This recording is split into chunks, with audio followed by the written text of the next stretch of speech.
밤이 깊어질수록 이야기는 더 또렷해집니다.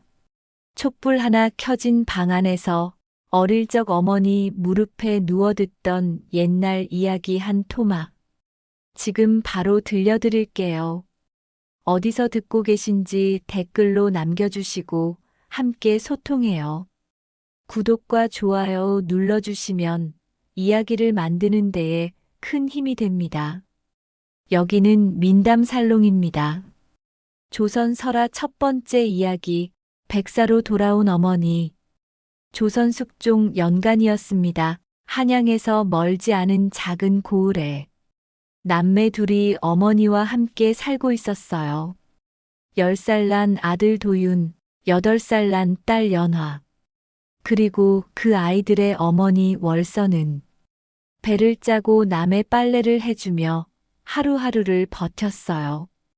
어미는 괜찮단다. 너희 둘만은 굶지 말아야지. 밤마다 등잔불 아래서 아이들 얼굴을 바라보며 월선은 늘 같은 기도를 했어요. 이 아이들만 무사히 자라게 해주소서. 하지만 그의 겨울, 차디찬 바람이 살을 애는 어느 날, 월선은 끝내 자리에서 일어나지 못했어요. 어머니는 마지막 숨을 몰아쉬며 아이들의 손을 꼭 붙잡았어요. 도윤아 연아야. 어미가 곁에 없더라도 서로 꼭 붙들고 살아야 한다. 그 말이 끝이었어요. 아이들의 울음소리가 초가집 지붕을 뚫고 하늘로 올라갔어요. 그러나 세상은 울고 있는 아이들에게 조금도 따뜻하지 않았답니다. 어머니 월선이 세상을 떠나고 아이들은 하나 남은 친척집인 외삼촌의 집에서 지내게 되었어요. 외삼촌 댁은 동네에서 유명한 양반집이었지만 그의 부는 살아생전 누군가를 착취해서만 벌어진 것이었어요. 살아생전 가족인 월선을 신경 써본 적도 없었답니다. 그야말로 돈밖에 모르는 못된 인간이었어요. 월선이가 죽었다고 벌이가 변변치 않은가 했더니 역시 즉 그 집 자식이 몇이나 있다 했더라. 남자아이는 머슴, 여자아이는 식모로 쓰면 딱이겠구만. 집에 들여 외삼촌 집에서 아이들은 더 이상 조카가 아니었어요. 그저 밥값도 못하는 어린 일꾼이었답니다. 해가 뜨기도 전 일어나. 아직도 퍼질러 자고 있느냐. 도윤의 등짝에 빗자루가 내려앉았어요. 아야. 10살 아이의 등에서 짧은 신음이 새어나왔어요. 도윤은 울지 않았어요. 울면 더 맞는다는 걸 이미 배웠기 때문이에요. 그는 급히 일어나 새벽 안개 속으로 나갔답니다. 도윤의 하루는 장작더미에서 시작했어요. 손보다 큰 도끼를 쥐고 나무를 찍었어요. 쾅쾅. 도끼가 제대로 맞지 않으면 나무가 아닌 발등을 찍을 뻔하기도 했어요. 손바닥은 이미 물집이 터져 피로 번들거렸답니다. 거기 멍청이. 장작이 왜 이렇게 작아? 외삼촌의 고함이 날아들었어요. 다시 패. 도윤은 말없이 다시 도끼를 들었어요. 배에서는 꼬르륵 소리가 났어요. 아침으로 받은 것은 식은 보리밥 한 덩이, 반은 연하를 위해 몰래 품속에 숨겼답니다. 연하는 물동이를 졌어요. 어린 어깨에 몸집만 한 항아리가 얹혔어요. 비틀. 한 걸음 걸을 때마다 물이 넘쳐 발등을 적셨어요. 물 흘린다. 그거 다 내 몫이야. 아주머니의 호통에 연하는 이를 꼭 깨물었어요. 울면 재수 없다는 말이 돌아왔기 때문이에요. 그날은 손이 얼어 빨래를 제대로 짜지도 못했어요. 그럼에도 아주머니는 말했어요. 어미 닮아서 손이 느리네. 그래서 일찍 죽은 게지. 그 말에 연하의 손이 덜덜 떨렸어요. 하지만 아이는 아무 말도 하지 못했답니다. 밤이 되면 아이들은 헛간 구석에 모여 잤어요. 이불은 없었어요. 마른 볏짚을 모아 몸 아래에 깔 뿐이었답니다. 연하는 배를 움켜쥐고 조용히 몸을 말았어요. 오라버니, 배가 고파요. 도유는 품속에 숨겨둔 아침 보리밥 반쪽을 꺼냈어요. 이미 굳어 돌처럼 단단했어요. 천천히 씹어. 그래야 오래가. 연하는 작은 입으로 몇 번을 씹어도 넘어가지 않는 밥을 끝내 삼켰어요. 그리고 말했어요. 엄마가 해주던 따뜻한 죽 먹고 싶어. 그 말에 도유는 고개를 숙였어요.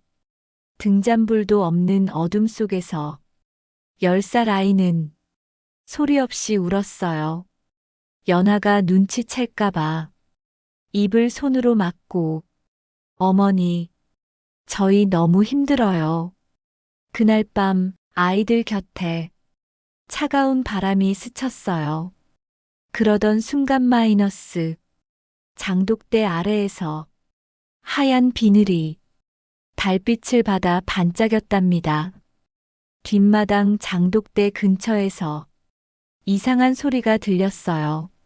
스르르르. 연하가 먼저 보았어요. 하얗고 눈부신 커다란 백사 한 마리가 장독대 아래 몸을 말고 있었어요. 아이들은 혼비백산했어요. 뱀이다. 그러나 이상하게도 그 뱀은 아이들에게 달려들지 않았어요. 오히려 고개를 숙이고 가만히 아이들을 바라보았어요. 그 눈빛이 이상할 만큼 슬펐답니다. 그날 이후 백사는 매일 밤 아이들 근처에 나타났어요. 비 오는 날엔 지붕이 새는 곳 아래에 몸을 말아 빗물이 떨어지지 않게 막았고, 겨울엔 차가운 바람이 부는 쪽에 누워 아이들 앞을 가려주었답니다. 첫 번째 비 오는 밤, 장마철이 시작되던 어느 날 밤, 헛간 지붕 사이로 빗물이 새기 시작했어요. 뚝뚝. 차가운 물방울이 연하의 이마에 떨어졌어요. 윽. 아이는 몸을 웅크렸지만 지붕이 새는 곳은 한두 군데가 아니었어요. 온몸이 젖어들기 시작했답니다. 그때 스르륵 백사가 천천히 지붕으로 올라갔어요. 그리고 몸을 둥글게 말아 구멍이 난 곳을 막았어요. 쏟아지는 빗물은 백사의 하얀 비늘 위로 흘러내렸어요. 밤새도록 백사는 미동도 하지 않았답니다. 아침이 되자 아이들은 말랐지만 백사의 비늘은 젖어 흙투성이었어요. 연하가 조심스레 다가가 작은 손으로 백사의 몸을 닦아주었어요. 고마워요.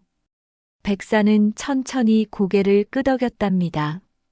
한겨울밤, 눈보라가 몰아치던 밤, 헛간의 낡은 문틈으로 칼바람이 파고들었어요. 휘익. 도윤과 연하는 서로를 껴안고 떨었어요.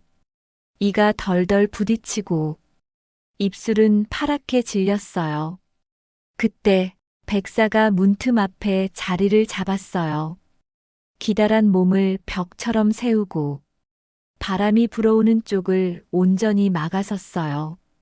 밤새 눈보라가 휘몰아쳤지만 백사가 막아선 곳만큼은 바람이 닿지 않았답니다. 아침이 되어 도윤이 깨어났을 때 백사의 몸에는 하얀 서리가 내려앉아 있었어요. 추우셨죠?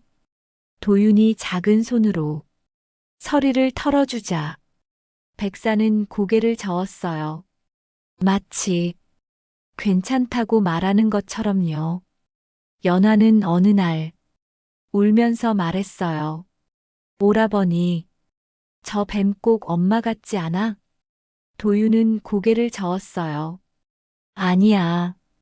그럴 리 없어. 엄마가 어떻게 뱀이 돼? 하지만 마음 한구석이 자꾸만 흔들렸답니다. 결정적인 날은 연하가 우물에 빠졌던 날이었어요. 미끄러운 돌 위에서 발을 헛디뎌 연하가 물속으로 떨어졌어요.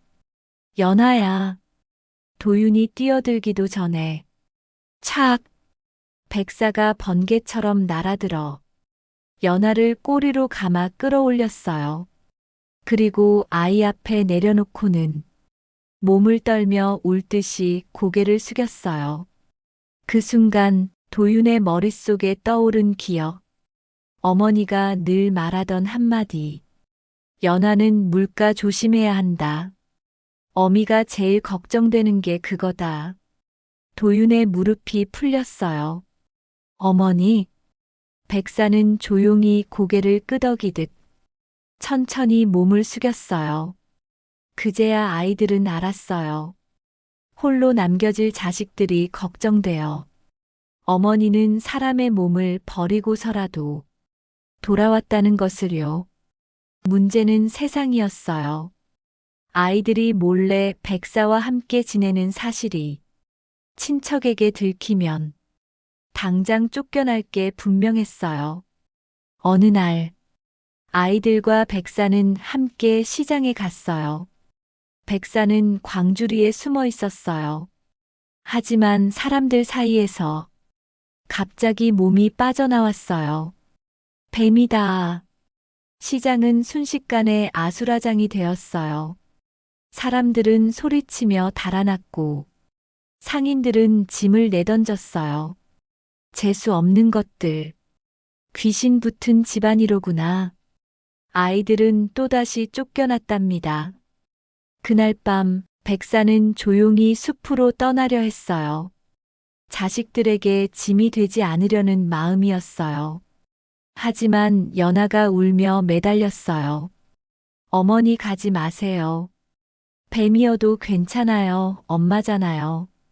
백사의 눈에서 투명한 눈물이 떨어졌답니다. 백사가 떠난 사흘. 결국 백사는 떠났어요. 달빛도 없는 어두운 밤, 뒤돌아보지 않고 산속 깊은 곳으로 사라졌어요.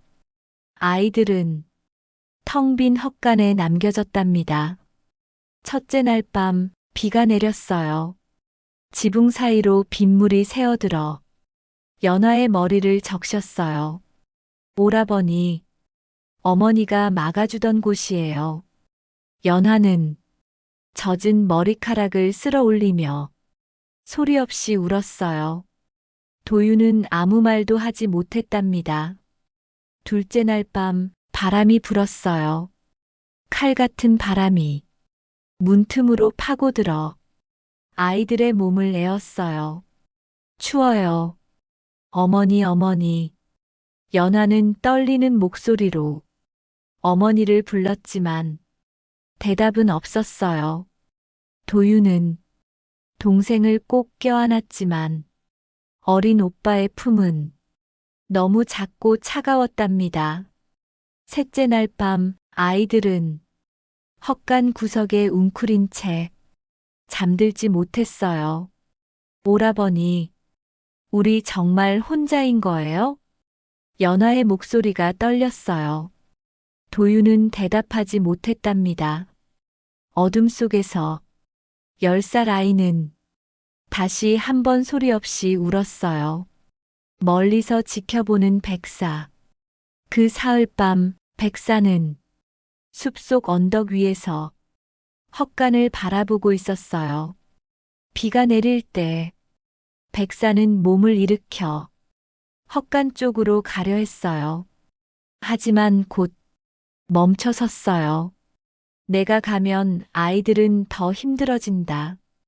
백사는 그 자리에서 밤새 비를 맞았어요.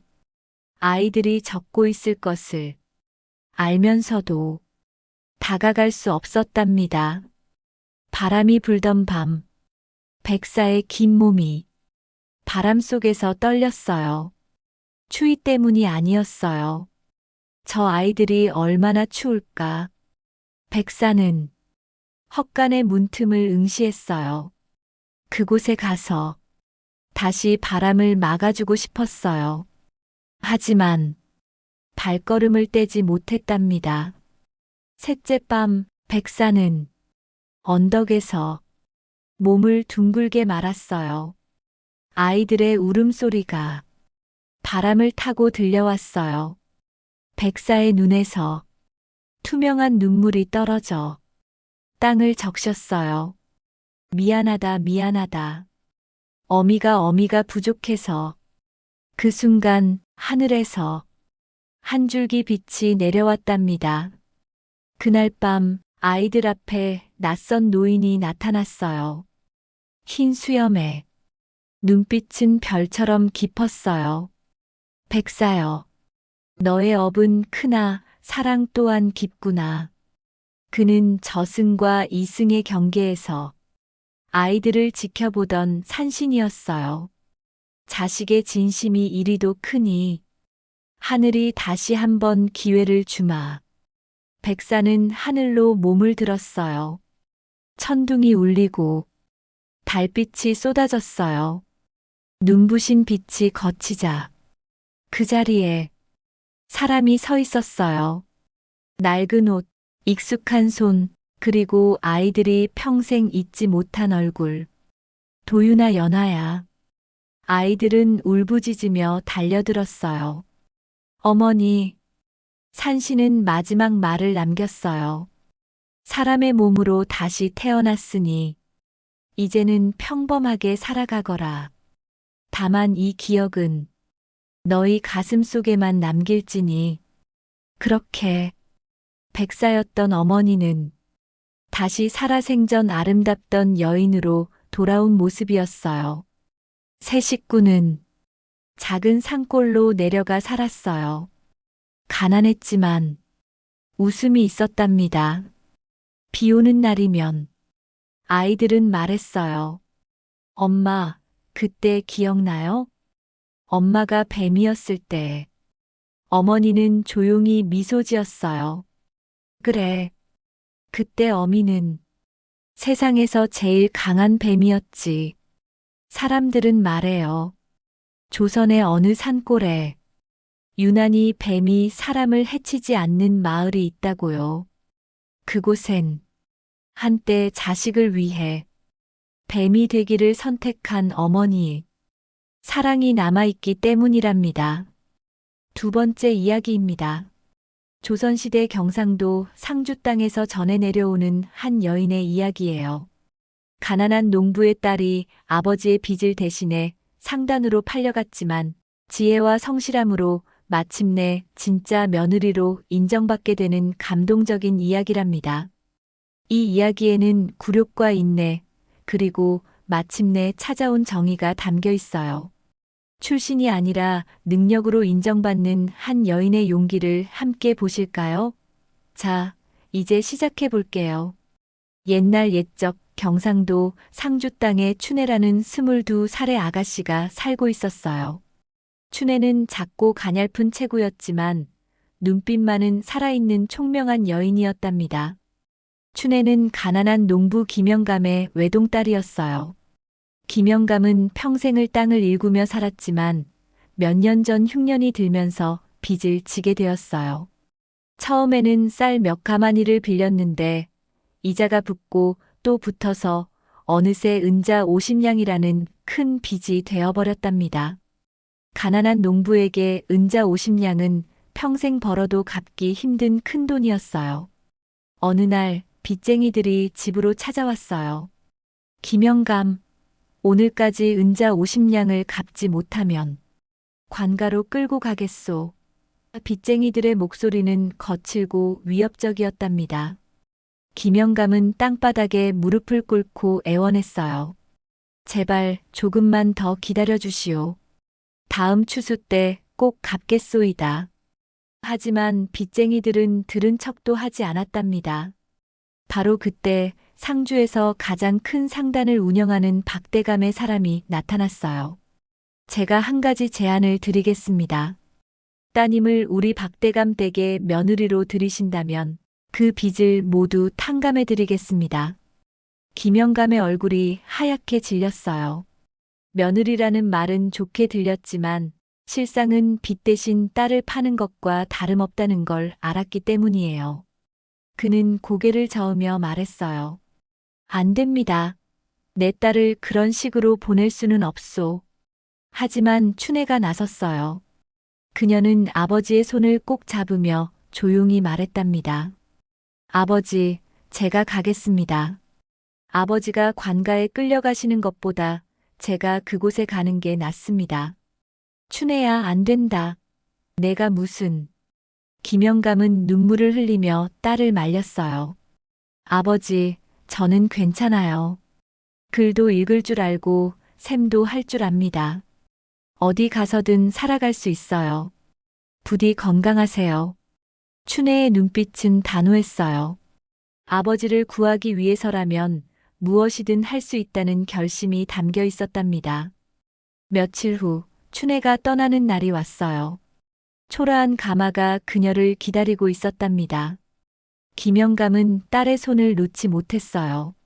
춘애야, 미안하다. 아비가 무능해서 내가 이런 고생을. 아버지, 저 잘 다녀올게요. 걱정하지 마세요. 춘애는 웃으며 말했지만 가마가 굽이기를 돌아 아버지가 보이지 않게 되자 조용히 눈물을 흘렸답니다. 가마는 상주 읍내의 큰 저택으로 향했어요. 박대감 댁은 상주에서 가장 큰 상단을 운영하는 부자 집안이었답니다.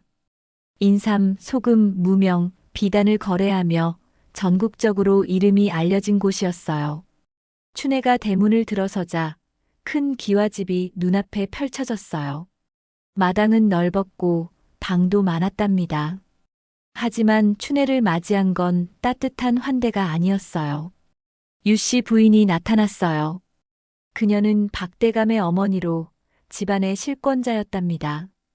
유씨 부인은 춘애를 위아래로 훑어보더니 차갑게 말했어요. 너는 며느리가 아니다. 빚 대신 온 종일 뿐이다. 내가 앉을 자리는 안채가 아니라 저 구석방이고 내가 할 일은 바느질과 부엌길이다. 알아들었느냐? 춘애는 가슴이 무너지는 것 같았지만 꾹 참고 고개를 숙였어요. 예, 마님. 그리고 감히 대감마님께 말을 거는 일이 없도록 해라. 내 주제를 알아야 한다. 춘애에게 주어진 방은 하인들이 쓰는 구석방이었어요. 작고 어두웠으며 창문도 제대로 없었답니다. 춘애는 그날 밤 홀로 앉아 눈물을 흘렸어요. 하지만 오래 울지는 않았답니다. 아버지를 위해서라도 견뎌야 해. 언젠가는 내 능력을 증명할 기회가 올 거야. 다음 날부터 춘애의 고된 일상이 시작되었어요. 새벽같이 일어나 부엌에서 밥을 짓고 빨래를 하고 마당을 쓸었답니다. 하인들은 춘애를 무시했어요. 저것 봐. 빚 대신 온 종년이 며느리 행세하려고 했다지. 쯧쯧. 가난뱅이 주제의 양반 집 며느리라니. 춘애는 그런 말들을 들어도 대꾸하지 않았어요. 그저 묵묵히 일을 할 뿐이었답니다. 하지만 춘애에게는 특별한 습관이 하나 있었어요. 밤이 되면 상단의 장부를 몰래 들여다보는 거였답니다. 어느 날 춘애는 사랑채 근처를 청소하다가 상업장부 기록법이라는 책을 발견했어요. 낡은 책이었지만 춘애에게는 보물이었답니다. 그녀는 그 책을 몰래 빌려와 밤마다 읽기 시작했어요.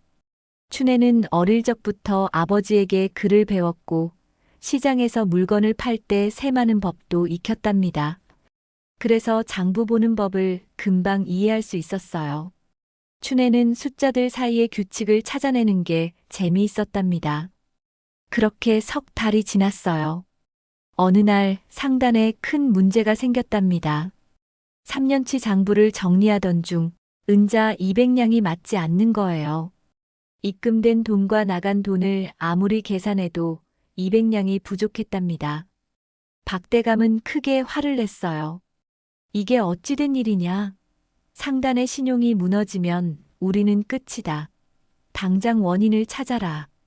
상단의 행수가 며칠 밤을 새워 장부를 뒤졌지만 오류를 찾지 못했어요. 박대감도 직접 장부를 확인했지만 마찬가지였답니다. 집안의 분위기는 점점 어두워졌어요. 춘애는 그 소식을 듣고 조심스럽게 행동하기 시작했어요. 밤에 몰래 상단의 장부를 가져와 하나하나 살펴보기 시작한 거예요. 춘애는 촛불을 켜고 밤새도록 숫자들을 들여다봤답니다. 첫째 날 아무것도 찾지 못했어요. 둘째 날도 마찬가지였답니다. 하지만 셋째 날 밤 춘애의 눈이 번쩍 뜨였어요. 여기, 이 숫자가 이상해. 춘애는 작년 7월 장부의 한 줄을 발견했답니다. 인삼거래 금액이 150냥으로 적혀 있었는데 다른 달에 비슷한 거래와 비교하면 너무 많았어요. 춘애는 앞뒤 장부를 확인했어요. 그리고 또 다른 오류를 찾아냈답니다. 소금 값을 계산할 때 환산율을 잘못 적용한 거였어요. 두 오류를 합치니 정확히 은자 200냥이 맞아떨어졌답니다. 다음 날 아침 춘애는 큰 용기를 냈어요. 박대감이 사랑채에 계실 때 조심스럽게 문을 두드렸답니다. 누구냐? 박대감의 목소리가 들렸어요. 저, 춘애입니다. 대감마님께 꼭 말씀드릴 게 있습니다. 박대감이 문을 열었어요. 그의 얼굴에는 피곤함이 가득했답니다. 무슨 일이냐? 내가 여기 올 일이 있느냐? 춘애는 떨리는 손으로 장부와 자신이 적은 메모를 내밀었어요. 대감마님 죄송하지만 제가 장부의 오류를 찾은 것 같습니다. 박대감의 눈빛이 변했어요. 뭐라고? 춘애는 차분하게 설명하기 시작했어요. 여기 작년 7월 인삼거래 금액이 150냥으로 적혀 있는데 실제로는 50냥이어야 합니다. 그리고 이달 소금 거래에서 환산율을 잘못 적용했습니다. 이 두 가지를 합치면 정확히 200냥입니다. 박대감은 장부를 받아 확인했어요. 그의 눈이 점점 커졌답니다. 춘애의 말이 맞았어요. 그가 며칠 밤을 새워도 찾지 못한 오류를 이 어린 여인이 찾아낸 거예요. 이건 정말이구나. 박대감은 감탄하며 말했어요. 내가 어떻게 이걸 알았느냐? 저는 어릴 적부터 숫자 보는 걸 좋아했습니다. 그리고 밤마다 조금씩 공부했습니다. 박대감의 마음이 흔들렸어요. 이 아이는 진짜다. 단순히 빚 대신 온종이 아니야. 박대감은 즉시 행수를 불렀어요. 춘애가 찾아낸 대로 장부를 수정하라. 그리고 앞으로 중요한 장부는 춘애에게도 보여주도록 하라. 행수의 얼굴이 굳었어요. 자신도 못 푼 문제를 종 취급받던 여인이 풀었다는 사실이 자존심을 상하게 했답니다. 소문은 빠르게 퍼졌어요. 상단 사람들 일부는 춘애를 인정했지만 유씨 부인과 서씨 부인 그리고 행수는 오히려 위협을 느끼기 시작했답니다. 서씨 부인은 박대감의 또 다른 며느리였어요. 겉으로는 온화해 보였지만 속으로는 질투와 불안으로 가득한 여인이었답니다. 그녀는 춘애가 대감의 신임을 얻자 자신의 자리가 위협받을까봐 두려웠어요. 어느 날 저녁 서씨 부인과 행수가 몰래 만났답니다. 저 여자를 그대로 둘 수는 없어요. 대감마님의 신임이 점점 커지고 있습니다. 서씨의 목소리는 날카로웠어요. 행수가 고개를 끄덕였어요. 저도 같은 생각입니다. 하지만 어떻게 해야 할까요? 좋은 방법이 있어요. 서씨가 음흉하게 웃었답니다. 상단의 옥도장을 아시죠? 그걸 이용하면 됩니다. 옥도장은 상단의 심장과도 같았어요. 모든 중요한 거래에 옥도장을 찍었고 그 도장이 없으면 상단은 움직일 수 없었답니다. 도장을 훔치는 건 곧 상단을 배신하는 것과 같았어요. 며칠 뒤 끔찍한 일이 벌어졌어요. 박대감의 옥도장이 사라진 거예요. 대감은 크게 놀라 집안 사람들을 모두 불러 모았답니다. 도장이 어디로 갔는지 아는 사람 당장 말하라. 모두가 고개를 저었어요. 바로 그때 서씨 부인이 나섰답니다. 대감마님 혹시 춘혜의 방부터 살펴보시는 게 어떨까요? 무슨 소리냐? 춘혜가 왜? 박대감이 의아해했어요. 그 아이가 요즘 대감마님의 신임을 얻으려고 애쓰지 않습니까? 혹시나 해서 말씀드리는 겁니다. 유씨 부인도 거들었어요. 맞습니다. 빨리 확인해 보십시오. 사람들이 우르르 춘혜의 방으로 몰려갔어요. 춘혜는 갑작스러운 상황에 놀라 떨고 있었답니다. 저는 아무것도.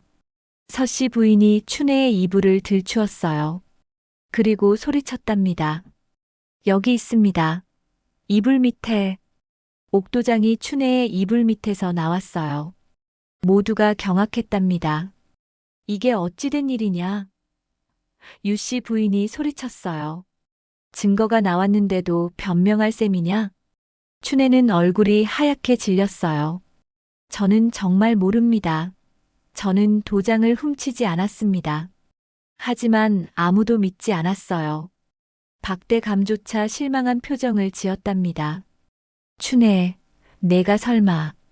내가 널 믿었는데. 대감마님, 정말 아닙니다. 누군가 저를 모함하는 겁니다. 그럼 내 방에서 도장이 나온 건 어떻게 설명하겠느냐? 박대감의 목소리는 차가웠어요. 춘혜는 할 말을 잃었어요. 박대감은 춘혜를 창고에 가두라고 명했답니다. 당분간 거기서 생각하거라. 춘혜는 어두운 창고에 갇혔어요. 그곳은 춥고 습했으며 빛도 거의 들어오지 않았답니다. 춘혜는 바닥에 주저앉아 눈물을 흘렸어요. 내가 이렇게 끝나는 건가? 아버지께 효도도 못하고. 하지만 춘혜는 오래 울지 않았어요. 그녀는 눈물을 닦고 생각하기 시작했답니다. 잠깐 이상해. 나는 오늘 아침에 이불을 깔끔하게 개어뒀어. 그런데 사람들이 올 때 이불은 펼쳐져 있었어. 누군가 내 방에 들어왔다는 뜻이야. 춘혜는 계속 생각했어요. 그리고 서씨 부인이 너무 빨리 내 방을 지목했어. 마치 미리 알고 있었던 것처럼. 춘혜는 또 하나를 떠올렸답니다.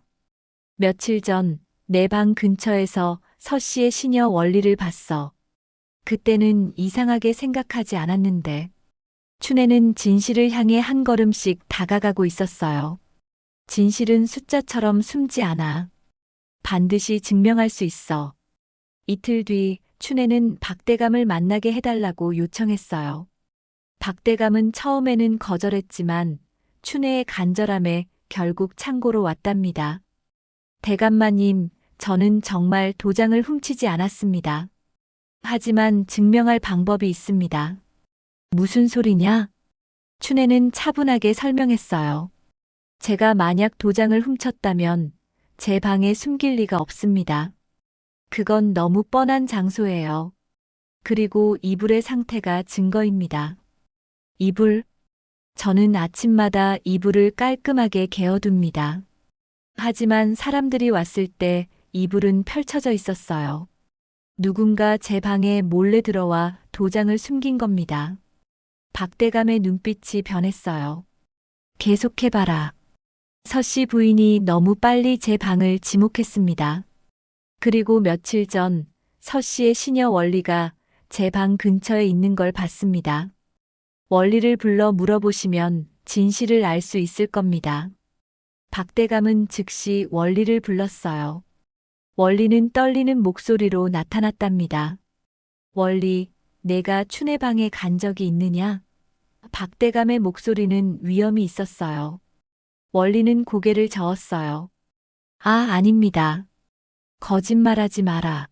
진실을 말하면 용서하겠지만 계속 거짓말하면 너도 벌을 받을 것이다. 박대감의 압박에 원리는 결국 무너졌답니다. 죄송합니다. 서씨 부인께서 시키신 겁니다. 춘혜의 방에 도장을 숨기라고. 그리고 행수님도 함께 계획하셨어요. 모든 진실이 드러났어요. 서씨 부인과 행수가 질투심에 춘혜를 모함한 거였답니다. 박대감의 얼굴이 붉게 달아올랐어요. 당장 서씨와 행수를 불러라. 박대감이 소리쳤어요. 서씨 부인과 행수가 불려왔어요. 원리의 증언 앞에서 그들은 할 말을 잃었답니다. 박대감은 엄중하게 선언했어요. 서씨는 당장 별채에 유폐하라. 그리고 행수는 파직이다. 다시는 이 상단에 발을 들이지 마라. 그리고 박대감은 춘혜에게 다가가 고개를 숙였어요. 춘혜, 미안하다. 내가 내 말을 의심했구나. 춘혜는 눈물을 흘렸어요. 괜찮습니다, 대감마님. 박대감은 집안 사람들을 모두 모았어요. 그리고 공개적으로 선언했답니다. 춘혜는 빚 대신 온종이 아니다. 우리 가문의 진짜 며느리이자 상단을 구한 은인이다. 앞으로 누구도 춘혜를 함부로 대하지 못할 것이다. 유씨 부인도 더 이상 반대할 수 없었어요. 춘혜의 능력과 품성이 증명되었기 때문이에요. 박대감은 춘혜에게 은자 100냥을 주었어요. 이건 내 아버지께 드려라. 그리고 이 문서도 가져가거라. 그것은 양인 문서였어요. 춘혜와 그녀의 아버지가 더 이상 빚에 얽매이지 않는다는 증서였답니다. 며칠 뒤 춘혜는 아버지를 찾아갔어요. 김영감은 딸을 보자마자 눈물을 흘렸답니다. 춘혜야. 아버지, 이제 고개 들고 사십시오. 춘혜는 은자와 양인 문서를 아버지께 올렸어요. 저는 이제 박대감 댁의 진짜 며느리로 인정받았어요. 그리고 상단의 일도 맡게 되었답니다. 김영감은 딸을 꼭 안았어요. 고생 많았구나, 내 딸아. 그 후로 춘혜는 상단의 후계자로 인정받았어요. 그녀의 지혜와 성실함은 상단을 더욱 크게 키웠답니다. 박대감은 춘혜를 자랑스러워했고 집안의 모든 사람들이 그녀를 존경하게 되었어요. 그리고 얼마 뒤 큰 잔치가 열렸어요. 춘혜와 그녀의 아버지가 상석에 앉았답니다. 김영감은 딸의 손을 잡으며 말했어요. 내가 나의 자랑이다. 춘혜는 미소 지었어요. 억울함을 참고 견딘 날들, 진실을 증명하기 위해 싸운 날들이 모두 보람이 되었답니다. 이 이야기는 우리에게 가르쳐줘요. 사람의 가치는 출신이 아니라 성실함과 지혜로 증명된다는 것을요. 그리고 억울함을 그냥 삼키는 게 아니라 끝까지 진실을 세우는 용기가 진짜 복이 된다는 것을요. 춘혜는 가난한 농부의 딸이었지만 결국 상단의 주인이 되었답니다. 이것이 오늘의 이야기였어요. 이 이야기가 마음에 드셨다면 다음 이야기도 기대해 주세요. 여러분, 좋은 하루 되세요. 세 번째 이야기입니다. 가난한 선비와 강물에 빠진 스님 이야기예요. 조선 후기 깊은 산골 마을에 윤서진이라는 선비가 살고 있었어요. 그의 집은 초라한 초가집이었는데 지붕은 여기저기 구멍이 나 있었고 비가 오면 빗물이 새어 들어왔어요. 벽은 흙으로 발라졌지만 오래되어 금이 가 있었고 문풍지는 헤어져서 겨울바람이 그대로 들이쳤습니다. 서진은 오랫동안 과거 시험을 준비한다는 명목으로 매일 붓을 잡았어요. 나란 일에 기여하는 것이 인생의 유일한 목표였거든요. 하지만 현실은 녹록지 않았습니다. 쌀독은 늘 비어 있었고 장독대에는 먹을 것이라곤 소금 한 움큼뿐이었어요. 봄이 되면 나무를 뜯어먹고 여름이면 풀뿌리를 캐먹었습니다. 가을에는 도토리를 주워 묵을 쑤어 먹고 겨울이 오면 정말 먹을 것이 없어 나무 껍질을 벗겨 물에 우려낸 뒤 죽을 쑤어 연명했어요. 그의 옷은 누더기나 다름없었습니다. 옷깃은 때가 찌들어 검게 변했고 소매는 헤어져 실밥이 드러났어요. 겨울에도 솜이 다 빠진 헌 두루마기 한 벌로 버텨야 했습니다. 마을 사람들은 서진을 볼 때마다 고개를 저으며 수군댔어요. 저 양반 선비 흉내만 내지 밥벌이는 전혀 안 하는구먼. 글공부가 밥 먹여주나. 저렇게 살다간 굶어 죽을 텐데. 과거 공부는 무슨 집안이 넉넉한 양반들이나 하는 거지. 저 나이에 아직도 글만 읽고 있으니 참 답답한 사람이야. 심지어 마을 아이들까지도 서진을 보면 손가락질을 했어요. 저 아저씨 밥도 제대로 못 먹는데. 우리 아버지는 저러지 말라고 하셨어. 하지만 서진은 개의치 않았습니다. 그는 그가 하고 있는 것이 옳은 길이라 믿었고 훗날 과거 시험에 통과해 사람으로서의 도리를 지키며 사는 것이 더 중요하다고 믿었어요. 어느 날 저녁 서진은 빈 쌀독을 바라보며 중얼거렸습니다. 배는 고프지만 마음만은 비우지 않으리라. 그의 눈빛에는 가난에 굴하지 않는 단단함이 담겨 있었어요. 그러던 어느 여름날이었어요. 아침부터 먹구름이 잔뜩 끼더니 낮이 되자 하늘이 뚫린 듯 장대비가 쏟아지기 시작했습니다. 서진은 그날 마을장에 다녀오는 길이었어요. 주머니에는 동전 몇 푼이 덜그럭거렸는데 그것으로 소금 한 줌을 샀습니다. 그게 전부였어요. 빗속을 걸어 집으로 돌아오는데 산골짜기에서 흘러내린 물이 강을 가득 채우고 있었습니다. 평소엔 징검다리로 건널 수 있던 작은 개울이 이제는 사나운 급류로 변해 있었어요. 천둥이 쿵쿵 울렸고 번개가 하늘을 갈랐습니다. 바람은 나무를 휘어지게 했고 빗줄기는 앞을 분간할 수 없을 정도로 거세게 쏟아졌어요. 서진은 젖은 옷깃을 여미며 강둑을 따라 걸었습니다. 바로 그때였어요. 사람 살려! 사람 살려! 희미하지만 분명한 외침이 빗소리를 뚫고 들려왔습니다. 서진은 걸음을 멈추고 주위를 살폈어요. 강물 한가운데서 회색 승복을 입은 노스님 한 분이 물살에 휩쓸려 떠내려가고 있었습니다. 스님은 필사적으로 손을 휘저으며 도움을 청하고 있었어요. 하지만 물살은 너무나 거세서 스님의 몸은 이리저리 휩쓸리며 점점 더 깊은 곳으로 끌려가고 있었습니다. 서진은 주변을 둘러봤어요. 사람이 아무도 없었습니다. 이 폭우 속에 강가를 지나는 사람은 자신뿐이었어요. 서진의 머릿속에 여러 생각이 스쳤습니다. 내가 물에 뛰어들면 나도 함께 죽을 수 있어. 저 물살을 보라. 장정도 버티기 힘들 텐데 굶주린 내 몸으로 어떡해. 나한테는 아내도 없고 자식도 없지만 그래도 내 목숨은 소중하잖아. 하지만 동시에 다른 목소리가 들렸어요. 사람이 눈앞에서 죽어가는데 모른 척할 수 있을까? 내가 오늘 외면하면 평생 이 비명 소리를 가슴에 안고 살아야 하지 않을까? 선비라면, 군자라면 이럴 때 어떻게 해야 하는가? 서진의 가슴이 두근거렸습니다. 손이 떨렸어요. 두려웠습니다. 하지만 그는 자신도 모르게 이미 결심하고 있었어요.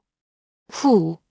깊게 숨을 내쉰 서진은 집신을 벗어던지고 소매를 걷어붙였습니다. 그리고 주저없이 차가운 강물 속으로 몸을 던졌어요. 철퍼덕. 물은 상상보다 훨씬 차갑고 거셌습니다. 순식간에 온몸이 물에 잠겼고 숨을 쉴 수가 없었어요. 물살에 몸이 이리저리 휩쓸리며 강바닥에 부딪혔습니다. 하지만 서진은 포기하지 않았어요. 물 위로 머리를 내밀고 헐떡이며 숨을 쉬면서 스님이 떠내려가는 방향을 쫓았습니다. 팔 다리를 움직여 앞으로 나아가려 했지만 물살은 그를 다른 방향으로 밀어냈어요. 몇 번이나 물속으로 가라앉았습니다. 폐가 터질 것처럼 숨이 막혔어요. 눈앞이 캄캄해졌습니다. 이러다 정말 죽겠구나. 그런 생각이 스치는 순간 강가에 있던 버드나무 가지가 눈에 들어왔어요. 서진은 마지막 힘을 다해 그 가지를 붙잡았습니다. 버드나무는 물에 젖은 서진의 무게를 버티며 휘어졌지만 다행히 뿌리가 튼튼해서 끊어지지 않았어요. 한 손으로 나뭇가지를 붙잡은 서진은 다른 손을 뻗어 떠내려가던 스님의 승복 자락을 움켜쥐었습니다. 온 힘을 다해 끌어당겼어요. 스님도 서진의 팔을 붙잡으며 함께 버드나무 쪽으로 다가왔습니다. 두 사람은 그렇게 나뭇가지를 붙잡고 조금씩 조금씩 강가 쪽으로 몸을 끌어당겼어요. 비는 여전히 쏟아졌고 천둥은 계속 울렸습니다. 하지만 서진은 손을 놓지 않았어요. 조금만 더. 그렇게 중얼거리며 마침내 두 사람은 강가의 흙탕물 위로 기어올랐습니다. 콜록콜록. 두 사람은 땅바닥에 엎드려 물을 토해냈어요. 온몸은 흙탕물 투성이었고 숨은 헐떡였으며 온몸에 힘이 하나도 없었습니다. 한참을 그렇게 누워있다가 스님이 먼저 일어나 앉았어요. 스님은 떨리는 손으로 합장을 하며 말했습니다. 선비님, 이 은혜를 제가 어떻게 갚아야 할지. 목소리는 떨렸지만 눈빛은 진실로 가득했어요. 서진은 여전히 숨을 헐떡이며 고개를 저었습니다. 은혜라니요. 그런 말씀 마십시오. 사람이라면 누구나 마땅히 해야 할 일이지요. 스님의 눈에 눈물이 맺혔습니다. 하지만 선비님께서는 자신의 목숨을 걸고 저를 구해주셨습니다. 세상에 이런 일을 할 수 있는 사람이 몇이나 되겠습니까? 서진은 빗속에서 천천히 일어났어요. 온몸이 욱신거렸고 어딘가 다친 것 같았지만 살아있다는 것만으로도 감사했습니다. 스님께서 무사하신 게 다행입니다. 서진은 스님의 법명도 어느 절에서 왔는지도 묻지 않았어요. 그저 스님이 다치지 않았는지 살피고 빗속을 걸어갈 수 있는지 확인했습니다. 스님은 다시 한번 깊이 절을 하며 말했어요. 선비님의 성함이라도 여쭈어도 될까요? 서진은 잠시 망설이다가 대답했습니다. 윤서진이라 합니다. 윤서진. 절대 잊지 않겠습니다. 스님은 그 말을 남기고 비를 맞으며 산길로 사라졌어요. 그날 밤 서진은 젖은 옷을 벗고 불 앞에서 말렸습니다. 온몸은 멍투성이었고 팔다리는 쑤셨어요. 저녁은 굶었습니다. 아침도 점심도 먹지 못했는데 저녁까지 굶으니 배가 몹시 고팠어요. 하지만 이상하게도 마음은 편안했습니다. 비록 배는 고프지만 오늘 밤 왜인지 몸이 평안하구나. 서진은 그렇게 중얼거리며 잠이 들었어요. 그 후로 몇 달이 지났습니다. 서진은 그 스님을 다시 보지 못했어요. 스님이 어디로 갔는지 무사히 절로 돌아갔는지 알 수 없었습니다. 서진은 그 일을 그저 지나간 인연이라 여기고 다시 과거 공부에 매달렸어요. 하지만 현실은 점점 더 가혹해졌습니다. 쌀값은 계속 올랐고 서진은 하루 한 끼도 제대로 먹지 못했어요. 글방에 낼 돈도 끊겼습니다. 붓도 낡아서 털이 빠졌고 종이도 다 떨어졌어요. 가을이 되자 과거 시험이 다가왔지만 서진은 시험장에 갈 돈조차 없었습니다. 한양까지 가려면 최소한 열흘치 식량과 여비가 필요했는데 그걸 마련할 방법이 없었어요. 서진은 그날 밤 마당에 서서 별이 총총한 하늘을 올려다봤습니다. 하늘이시여, 저에게도 빛 볼 날이 오는 것입니까? 그는 작은 목소리로 중얼거렸어요. 잠시 하늘을 원망했어요. 하지만 이내 다시 생각했어요. 인생이란 그저 사람의 도리를 다하는 것뿐일까요? 바람이 불어왔습니다. 나뭇잎이 바스락거렸어요. 대답은 없었습니다. 그날 밤 서진은 이상한 꿈을 꾸었어요. 꿈속에서 그는 짙은 안개로 가득한 곳에 서 있었습니다. 앞도 뒤도 보이지 않는 하얀 안개뿐이었어요. 그때 안개 속에서 누군가 걸어 나왔습니다. 회색 승복을 입은 노스님이었어요. 그것은 바로 강에서 구했던 바로 그 스님이었습니다. 스님은 자애로운 미소를 지으며 말했어요. 선비님, 오랜만입니다. 스님, 어디 계셨습니까? 무사하십니까? 서진이 묻자 스님은 고개를 끄덕였습니다. 덕분에 무사히 절로 돌아갔습니다. 선비님께서 베푸신 은혜는 이미 쌓였습니다. 은혜가 쌓였다니 무슨 말씀이십니까? 스님은 손가락으로 동쪽을 가리켰어요. 내일 새벽 동쪽 산마루 밑을 찾아가 보십시오. 큰 소나무 세 그루가 있는 곳, 그 중간 땅을 파보시면 됩니다. 서진이 놀라서 더 묻고 싶었지만 스님은 손을 들어 막았어요. 다만 이것만은 꼭 명심하십시오. 스님의 목소리가 엄숙해졌습니다. 그것을 욕심으로 쓰면 재앙이 될 것이고 사람을 위해 쓰면 복이 될 것입니다. 명심하십시오, 선비님. 그 말과 함께 스님의 모습이 안개 속으로 사라졌어요. 헉! 서진은 꿈에서 깨어났습니다. 심장이 빠르게 뛰고 있었어요.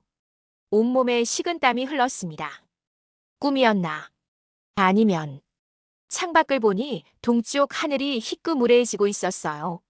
새벽이 밝아오고 있었습니다. 서진은 잠시 망설였습니다. 꿈일 뿐인데 믿어도 될까? 하지만 그 꿈은 너무나 생생했어요. 스님의 목소리, 표정, 손짓, 모든 것이 진짜처럼 느껴졌습니다. 서진은 일어나 옷을 입었어요. 그리고 집을 나서 동쪽 산마루를 향해 걸었습니다. 산길을 올라가자 과연 큰 소나무 세 그루가 서 있었어요. 서진은 그 나무들을 본 적이 있었지만 특별히 신경 쓴 적은 없었습니다.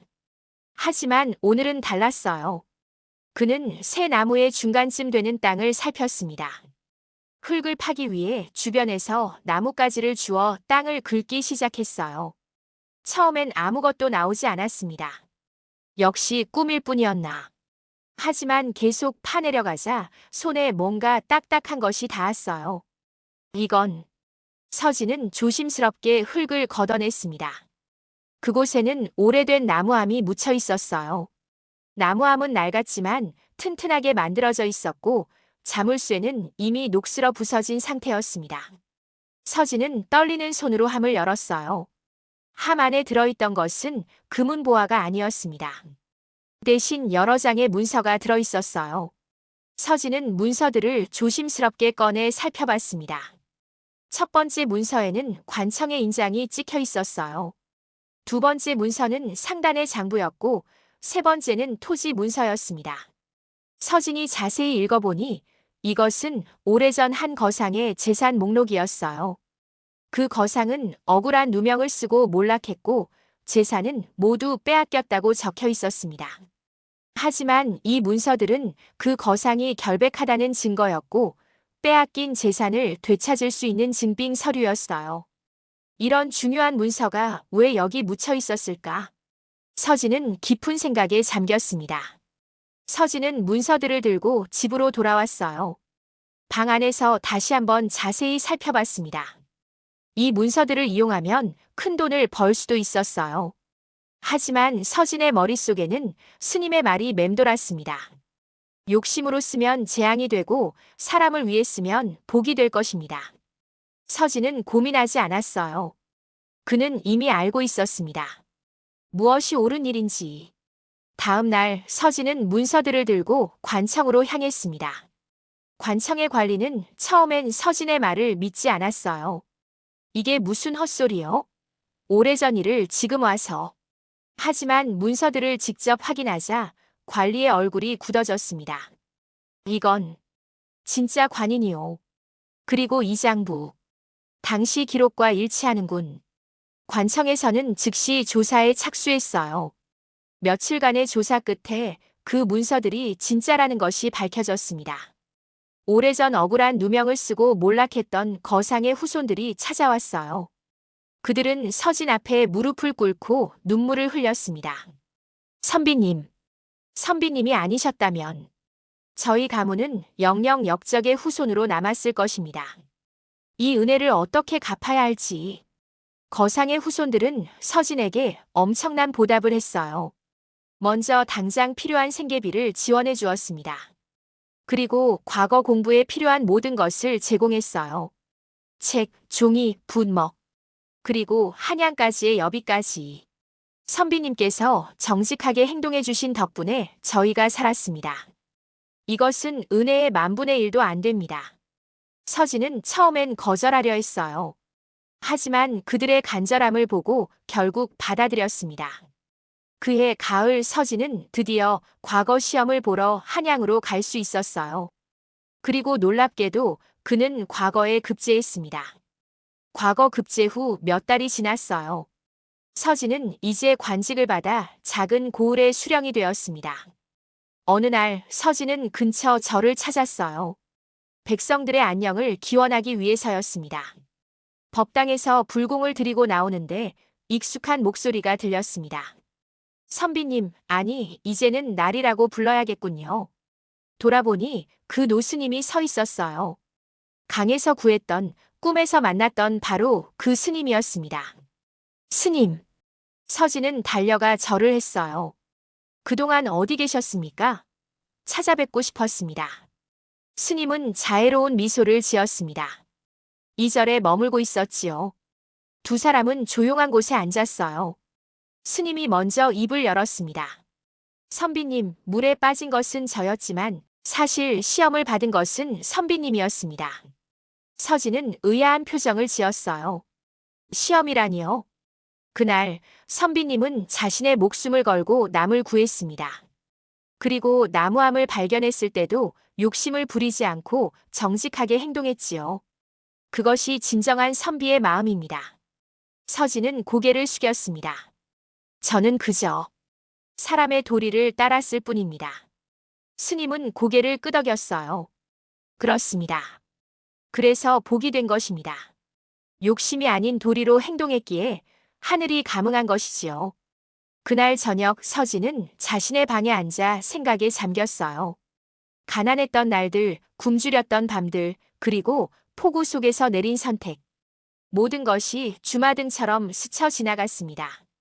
내가 만약 그날 스님을 외면했다면, 나무함을 발견하고 욕심을 부렸다면, 지금의 나는 없었을 것이다. 서진은 깨달았어요. 진정한 복은 욕심에서 오는 게 아니라 올바른 마음과 행동에서 온다는 것을. 그리고 그날 밤 서진은 다짐했습니다. 앞으로도 변함없이 사람의 도리를 지키며 살겠다고. 가난하든 부유하든 높은 자리에 있든 낮은 곳에 있든 언제나 정직하고 선한 마음을 잃지 않겠다고. 그 후로 서진은 훌륭한 수령이 되었어요.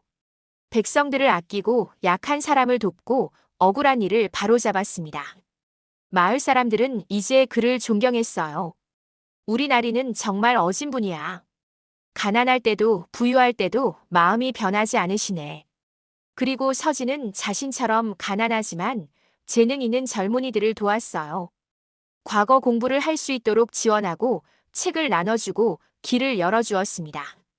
세월이 흘러 서진이 나이가 들었을 때 어느 날 그 노스님이 다시 찾아왔어요. 선비님, 아니 어르신. 평생을 바르게 사셨습니다. 이제 편히 쉬셔도 됩니다. 서진은 미소 지으며 말했습니다. 스님, 제가 얻은 모든 것은 그날 강물에 뛰어든 순간부터 시작되었습니다. 두려웠지만 옳은 일을 선택한 그 순간이 제 인생을 바꾸었지요. 스님도 미소 지었어요. 선행은 반드시 복으로 돌아옵니다. 다만 그 시기를 알 수 없을 뿐이지요. 그렇게 두 사람은 마지막 인사를 나누었습니다. 그리고 서진은 편안한 마음으로 눈을 감았어요. 그의 일생은 가난했지만 고귀했고 힘들었지만 의미 있었으며 무엇보다 떳떳했습니다. 마을 사람들은 오랫동안 그를 기억했어요. 가난한 선비가 스님을 구하고 정직하게 살아복을 받았다더라. 욕심 부리지 않고 도리를 지키니 하늘이 감응했다지. 그의 이야기는 대대로 전해져 많은 사람들에게 교훈이 되었답니다. 마지막 이야기 들려드릴게요. 조선시대 개성 땅에서 실제로 전해 내려온다는 한 여인의 이야기를 들려드릴게요. 아들을 낳지 못했다고 쫓겨난 첫째 부인이 있었어요. 그녀는 굳은 조밥 한 보퉁이를 받아들고 빗속으로 내쳐졌답니다. 그런데 10년 뒤 그 여인이 돌아왔어요. 은박으로 장식된 검은 오칠 가마를 타고 수십 명의 무사를 거느리고 그리고 늠름한 청년을 데리고 말이에요. 옛 남편과 첩은 그 광경을 보고 얼어붙었답니다. 자, 이제 처음부터 천천히 들어보실까요? 때는 순조 임금이 다스리시던 시절이었어요. 개성의 한 몰락한 양반 집안에 서연이라는 여인이 살고 있었답니다. 서연은 시집 온 지 벌써 7년째였어요. 그녀는 말수가 적고 부지런했지만 단 한 가지 큰 죄목이 있었어요. 바로 아들을 낳지 못했다는 거였죠. 그날 밤 비가 억수같이 쏟아졌어요. 천둥 소리가 하늘을 가르고 번개가 어둠을 밝혔답니다. 사랑채에서 남편 유도겸의 차가운 목소리가 울려 퍼졌어요. 서연, 당장 나오시오. 서연이 떨리는 손으로 문을 열자 안채에는 이미 붉은 치마를 입은 여인이 서 있었어요. 홍란이었어요. 기생 출신으로 남편이 몰래 들인 첩이었답니다. 홍란은 배를 살짝 내밀며 의미심장하게 미소 지었어요. 서방님, 제가 이미 석 달이 되었다고 말씀드렸잖아요. 이제 자리를 정리하셔야 할 때가 아닌가요? 유도겸이 단호하게 말했어요. 서연, 그대는 7년 동안 씨 하나 남기지 못했소. 이 집안의 대를 끊을 셈이요? 오늘부로 칠거지약에 따라 그대를 내치겠소. 당장 떠나시오. 서연은 무릎이 꺾이는 것 같았지만 꾹 참고 눈물을 삼켰어요. 저는 7년을 당신과 함께 했는데 이렇게 쫓아내시는 겁니까? 유도겸이 비웃으며 대답했어요. 7년? 허허, 아무 쓸모없는 7년이었지. 이거나 가지고 가시오. 그가 바닥에 내던진 건 누더기에 싼 조밥 보퉁이였어요. 이미 사흘은 묵어서 딱딱하게 굳어버린 것이었답니다. 서연은 그것을 조용히 주워들고 빗속으로 천천히 걸어 나갔어요. 뒤에서 홍란의 날카로운 웃음소리가 들렸어요. 잘 가요, 첫째 마님. 이제 이 집은 제가 맡을 테니까요. 서연은 그날 밤 개성장터 끝자락에 쓰러졌어요. 온몸이 비에 젖었고 배는 너무 고팠고 갈 곳도 없었답니다. 그때 누군가 거친 목소리로 말했어요. 아이고, 이 여편네 왜 이러고 있어? 일어나. 이러다 죽겠어. 장돌뱅이 초월 할멈이었어요. 할매는 외모는 거칠었지만 마음만은 따뜻한 사람이었답니다. 일단 내 움막으로 가자. 젖은 옷 갈아입고 죽이나 한 그릇 먹어. 그 다음 일은 그 다음에 생각하면 되는 거야.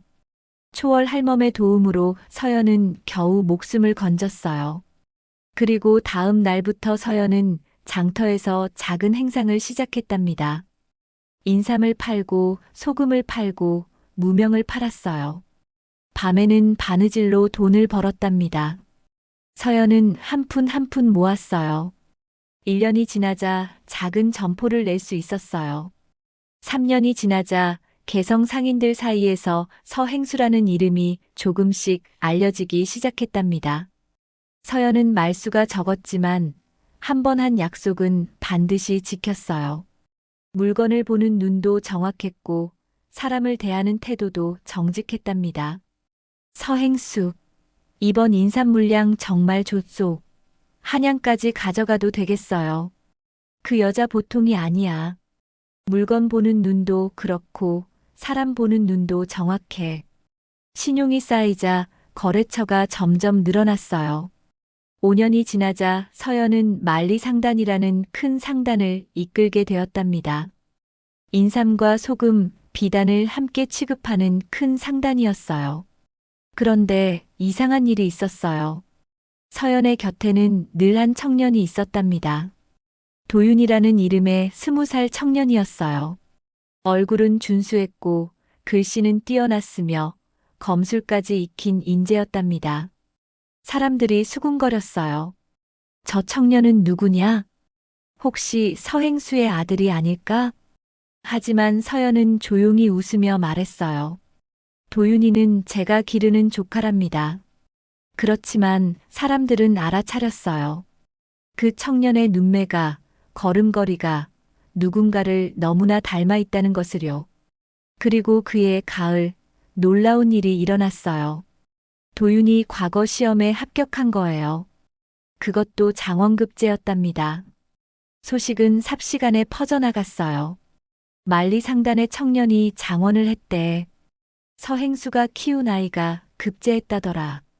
그 소문은 개성 끝자락의 허름한 집에도 전해졌답니다. 유도겸은 지난 10년 동안 완전히 몰락해 있었어요. 홍나는 결국 아들을 낳지 못했답니다. 그 뒤로도 계속 아이가 생기지 않았고 둘의 관계는 점점 차갑게 식어갔어요. 빚은 점점 늘어났고 땅은 하나씩 팔려나갔고 집은 허물어져 갔답니다. 젠장, 이게 다 그 여자 탓이야. 서연 그년이 집안의 운을 가지고 나간 게 분명해. 유도겸이 분노에 찬 목소리로 말했어요. 홍란이 날카롭게 대답했어요. 그만해요. 이제 와서 무슨 소용이에요. 그런데 당신 들었어요? 서연이 상단 주인이 됐다던데요? 유도겸이 놀라며 물었어요. 뭐라고? 게다가 청년 하나 데리고 있대요. 그 애가 이번에 장원급제를 했다더군요. 혹시 그게 당신 아들 아니에요? 유도겸의 목소리가 떨렸어요. 그럴 리가 없어. 그 여자는 씨가 없었어. 그래서 쫓아낸 건데. 홍란이 음흉하게 웃었어요. 후후후, 씨가 없다고요? 그럼 그 청년은 대체 누구죠? 만약 정말 당신 아들이라면 우리가 당한 게 되는 거예요. 당신도 나도요. 질투와 공포가 두 사람을 사로잡았어요. 며칠 뒤 서연에게 한 통의 편지가 도착했답니다. 옛 인연이 그립습니다. 한번 뵙고 싶습니다. 유도겸의 글씨였어요. 서연은 그 편지를 보며 잔잔하게 미소 지었답니다. 때가 왔군요. 초월 할멈이 걱정스럽게 말했어요. 아가씨, 함정일 수도 있어요. 그 인간들이 뭘 꾸밀지 몰라요. 서연이 차분하게 대답했어요. 알아요. 하지만 괜찮아요. 저도 준비는 다 했으니까요. 약속한 날이 되었어요. 서연은 은박으로 장식된 검은 오칠 가마를 타고 유도겸의 집 앞에 나타났답니다. 사람들이 몰려들었어요. 저게 서행수다. 저 가마 좀 봐. 은박 장식이잖아. 저 청년이 장원급제한 도윤이라던데. 유도겸과 홍란은 대문 밖에서 그 광경을 바라보았어요. 홍란의 얼굴이 새하얗게 질렸답니다. 저게 서연이에요? 유도겸이 경직된 목소리로 말했어요. 저 청년은 누구냐? 도윤이 가마 옆에서 태연하게 서 있었어요. 유도겸의 눈과 똑같은 눈매를 하고 있었답니다. 서연이 천천히 가마에서 내렸어요. 비단 치마가 바람에 살랑거렸고 그녀의 표정은 아주 차분했답니다. 오랜만입니다. 도겸 나으리. 유도겸의 목소리가 떨렸어요. 서연. 그 청년은 누구요? 서연이 미소 지으며 대답했어요. 제가 키운 조카입니다. 왜요? 혹시 누굴 닮았나요? 침묵이 흘렀어요.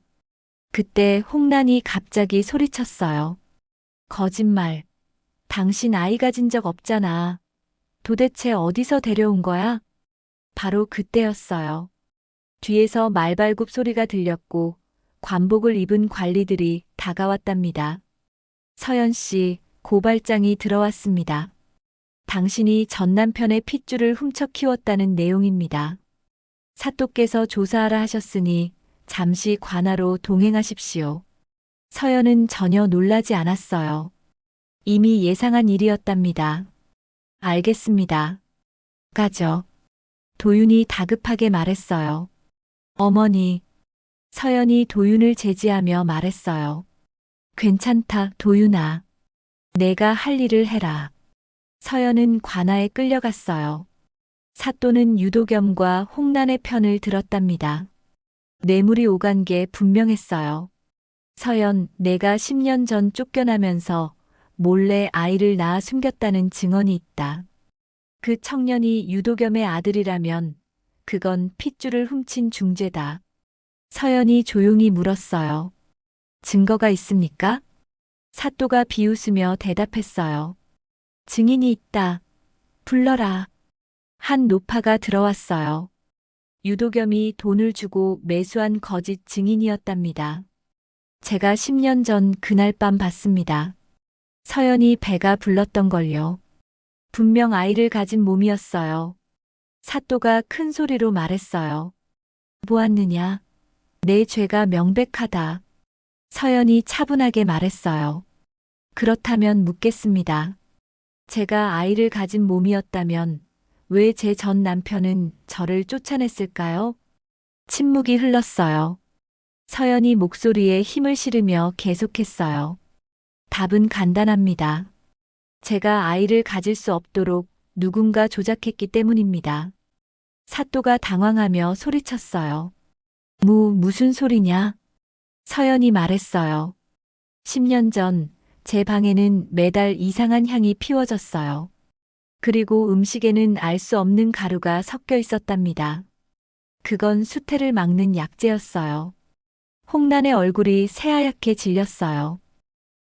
그건 바로 그때였어요. 밖에서 우렁찬 목소리가 들렸답니다. 암행어사 출두요. 관아 문이 벌컥 열렸어요. 붉은 관복을 입은 젊은 어사가 당당히 걸어 들어왔어요. 바로 도윤이었답니다. 사또가 경악하며 소리쳤어요. 어사? 도윤이 차갑게 말했어요. 본관은 새로 임명된 암행어사 이도윤이다. 이 관아의 부정을 조사하라는 명을 받았다. 사또, 내가 유도겸으로부터 은자 50냥을 받고 무고한 여인을 함정에 빠뜨린 증거가 있다. 사또가 떨리는 목소리로 말했어요. 아니, 그건 아니. 도윤이 계속했어요. 그리고 홍란, 내가 10년 전 서연에게 수태 방지 약재를 몰래 먹인 증거도 확보했다. 그때 내가 산 약재 목록이 여기 있다. 초월 할멈이 걸어 들어왔어요. 손에는 낡은 장부를 들고 있었답니다. 여기 10년 전 약방 거래 기록이 있어요. 홍란이란 기생이 낙태약과 수태 방지 약재를 여러 번 산 기록이 있답니다. 홍란이 절규하며 소리쳤어요. 아니야. 난 몰라. 그건 아니야. 유도겸이 무너지며 말했어요. 홍란, 내가 그랬어? 홍란이 울부짖었어요. 당신 때문이잖아. 당신이 아들을 원하니까. 그래서 서연을 내쫓으려고 한 거잖아. 모든 진실이 드러났어요. 홍란은 욕심에 눈이 멀어 서연을 제거하려 했고, 유도겸은 그것도 모른 채 아내를 내쫓았던 거예요. 사또는 뇌물을 받은 죄로, 홍란은 모해죄로, 유도겸은 무고죄로 모두 잡혀갔답니다. 관아를 낳은 서연은 조용히 도윤을 바라보았어요. 도윤아, 수고했구나. 도윤이 무릎을 꿇으며 말했어요. 어머니, 이제 제가 당신의 아들이라고 말해도 됩니까? 서연의 눈에서 처음으로 눈물이 흘렀어요. 그래, 내가 내 아들이다. 10년 전 쫓겨난 그날 밤 나는 이미 너를 뱃속에 품고 있었단다. 하지만 말할 수 없었어. 홍란이 모든 걸 조작했다는 걸 알고 있었지만 증거가 없었거든. 그래서 너를 지키기 위해 침묵했고 10년 동안 힘을 키웠단다. 너를 훌륭한 사람으로 만들기 위해서 말이야. 도윤이 눈물을 흘리며 말했어요. 어머니, 고생 많으셨습니다. 며칠 뒤 서연은 유도겸이 갇힌 옥사를 찾아갔어요. 유도겸은 초라한 모습으로 앉아 있었답니다. 서연은 보퉁이 하나를 던졌어요. 10년 전 그가 던진 것과 똑같은 굳은 조밥 보퉁이였답니다. 이거 받으세요. 10년 전 당신이 내게 준 것처럼 말이에요. 나는 용서할 생각 없습니다. 하지만 당신이 굶어 죽는 건 보고 싶지 않아요.